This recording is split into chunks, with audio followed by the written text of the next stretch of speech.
After a sensational win last night against the New Jersey Devils, all signs point to a couple of Calgary Flames getting more opportunities. Between the pipes, we've seen a great split with our tendies going game in, game out, and it's working for the most part. But there's one man in particular who has flip-flopped between the NHL and the AHL who will most certainly be a mainstay now. We're going to get into all that and more in this video, but first I want to welcome you to Flames Digest. I'm Mark Griffith. If you're new around here and you love the Flames, make sure you subscribe so you can stay up to date on all the latest news, updates, reports, and rumors revolving around your Calgary Flames. We would love to welcome you to the Flames Digest family. And let's hop right in here and talk about last night's game, because boy, oh boy, do we ever love talking about a win. And it was a strange game in a way, because in case you missed it, here you go. The Flames did win 3-0, but they didn't score until about 5.5 minutes left in the third period. So they were at a stalemate 0-0 draw. It was like a soccer game through the first 55 minutes of this one, but eventually the Flames did end up winning.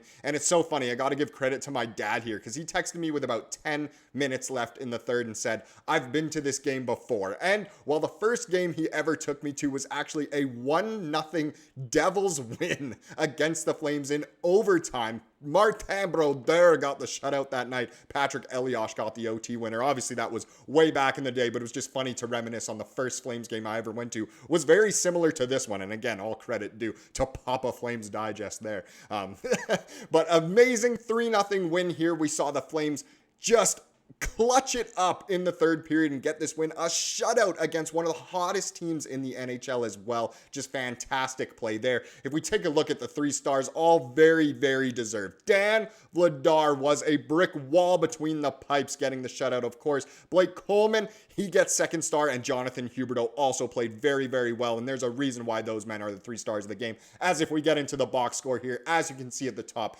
Dan Vladar gets the start, gets the win, saves all 22 shots he faced for the shutout. Obviously, the 100% save percentage. Fantastic game from him. He didn't really have to make any other or out of this world saves. He was just fantastic. Stopped everything he faced. And, there were some good chances. Jack Hughes looked electric at times, but Vladar was able to shut him down, and the defense played so solid. How good is the defensive pairing of Rasmus Andersson and Kevin Bahl? This is the best D partner I think Rasmus Andersson has ever had, and Kevin Bahl gives you at least 20 minutes of solid defensive hockey a night. He is so good, and to do that against the New Jersey Devils, the team we traded him from, the team we acquired him from, for Jacob Markstrom, to get that win against Markstrom as well. And Markstrom played really well in this game as well. The goals were not his fault at all. Coleman's first one, of course, was a lucky double deflection, and then the Huberdeau one later, 28 seconds later, he had no chance. But there you go. Take a look at the box score. Blake Coleman gets those 2 goals as clutch as it gets. He gets the game winner with 5.5 left. He also got a 200-foot empty netter to seal the deal. Fantastic from him. And Jonathan Huberdeau getting his 5th goal of the season. Really put the icing on the cake in this one, and it was just so good to see that 28 seconds apart, those 2 men. Some vets that needed to heat up a little bit here, because they were kind of bad through that losing streak, getting on the score sheet. We also see Rasmus Andersson, Kevin Bahl, and Anthony Mantha all getting assists, which is great. And the 2 men I added at the bottom here are 2 guys who went +2 in this game and played so well. Matt Coronato, who we will be talking about a lot later in this video, and Michael Backlund. He had his silver stick ceremony, capped it off with a win, and he didn't get a point, but he does get the +2. And you could argue the first goal doesn't happen without his gritty play, keeping the puck in the zone. He was amazing in this one. It just totally encompassed what Michael Backlund is about. Maybe he's not going to get on the score sheet every night, but he played so well, both offensively, defensively, grinded, and the Flames got the win because of it. What a fantastic game it truly, truly was. But let's get into all signs point to this. And there's a couple things that I do want to bring up here. And obviously I alluded to them in the intro of this video and a little bit there in the first chapter, but this is the main man. All signs point to Matt Coronato getting more opportunities. And once again, he didn't get on the score sheet last night, but he played so well. There were moments of this game where he was the only Flame that looked like he was playing with any sort of energy. There were stretches in the second period when he was carrying the puck so well, finding the right man, and just played super, super well. If we take a look at his stats this season, they aren't great. I mean, 6 games played, 2 goals. That's pretty good. A goal every 3 games. You'd maybe want it to be a little bit higher for a quote-unquote goal scorer. But the main thing there is no assists as well, but he's a +5 on the season, which is fantastic. That's so good to see. It shows that he's doing more than just scoring. He's getting to the right areas, and when he's on the ice, we have a way better chance of scoring than we do giving up one. As you can see last night, he was a +2 with 0 points. He still played so well. For his career, only the 11 points in the 41 games is very disappointing. So is that -9. But so far this year, he's been a lot better at... He's not even developing a new role, because the Flames love doing that to their supposed star players. You talk about Sam Bennett, you talk about even Huberdeau a little bit, but Matt Coronato, all signs point to him getting a better opportunity. And there's a big reason for this. Now, if I pull this up, so the Flames are actually 6-1-1 when Matt Coronato is with the big club this season, of course. That shows that, look, the Flames without him are 0-3-0. So when Coronato's in the lineup, they're actually really, really good. Is he the cause of all of these wins? No, of course not. He kind of was against Chicago, but either way, 6-1-1 when Coronato is in the lineup is so good to see. And there was something very interesting that happened in the game last night against New Jersey that would show why he might get more opportunity, and that was Andrei Kuzmenko being benched. The Flames power play looked terrible in this game. I think they were 0-for-4 in the end, but the first two, they were awful.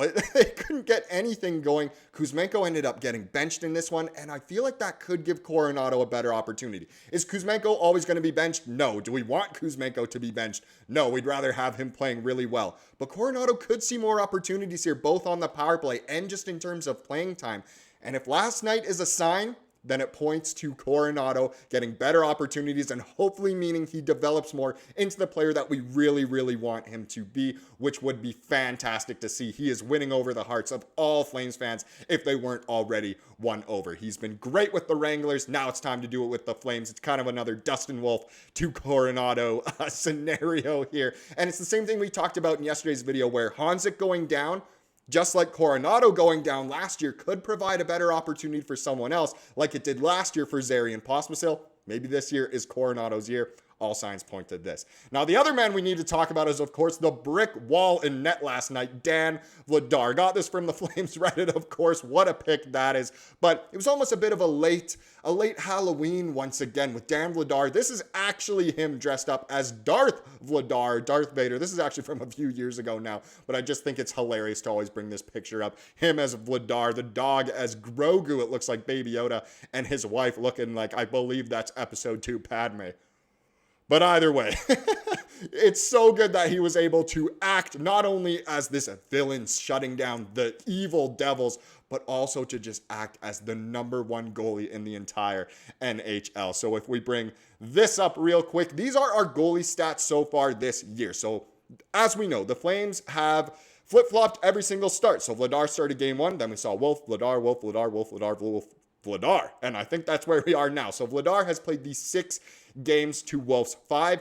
And the stats are actually really close and not too bad for either of them. But because of last night, Vladar's are actually better. So he's 3-2-1 now with a .265 goals against average and a .909 save percentage. So his stats are actually a little bit better than Wolf. So Wolf in his 5 games, he's 3-2. He has the .319 goals against average, which obviously got hurt in the last game quite a bit against Utah, and a .907 save percentage. So great to see that both goalies are over 900. You'd hope that, a really good season it goes up.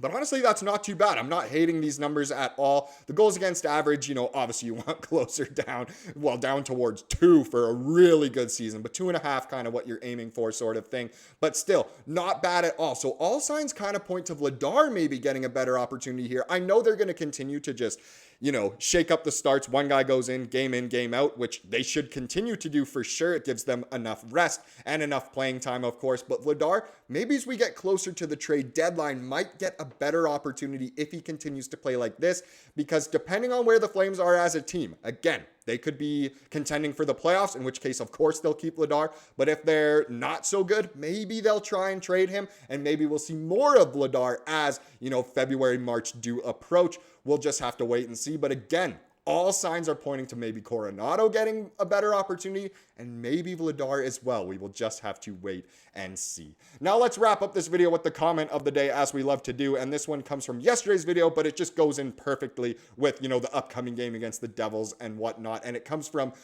This might be the most British name ever if this is your real name, but Lincoln James Heathrow III comments, Coronado should never have been sent down to begin with.